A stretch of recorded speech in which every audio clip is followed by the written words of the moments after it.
Microsoft এক্সেলের একটি গুরুত্বপূর্ণ function কনকেটনেট। এই কনকেটনেটটার ব্যবহারটা হচ্ছে একের অধিক সেলকে যুক্ত করে। আপনি এখানে দেখতেছেন একটা অ্যাক্টিভিটি প্ল্যান। এই অ্যাক্টিভিটি প্ল্যানটা আমি এভাবে না তৈরি করে কনকেটনেটের মাধ্যমে সেটা আরো ইউনিক ভাবে করা যায়, সেটা আমি এখন দেখাবো। ফার্স্টে আমি সমান সমান চিহ্ন দিব, তারপরে হচ্ছে সিওএন।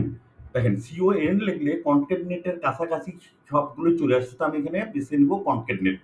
কনকেটনেট ডাবল ক্লিক করব, করে আমি এফেক্টসে ক্লিক করব।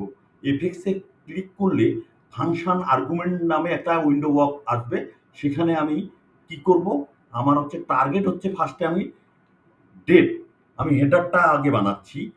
তারপরে হচ্ছে আমি কমা দিব এবং একটা স্পেস দিব।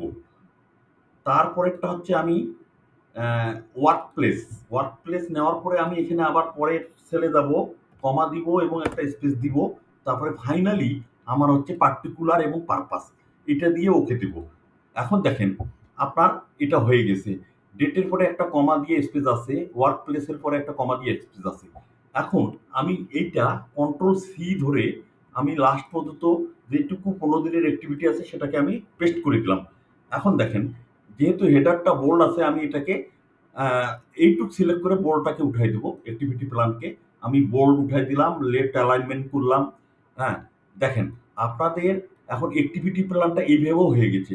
তার মানে প্রথমে টাইটেলে আছে ডেট, এই যে প্রথমে ডেট, তারপরে হচ্ছে ওয়ার্ক প্লেস, তারপরে হচ্ছে পার্টিকুলার। আপনি সিকুয়েন্সিয়ালি কমা দিয়ে আপনি এইভাবে একটা ওয়ার্ক প্ল্যান তৈরি করে ম্যানেজমেন্টকে দিতে পারেন।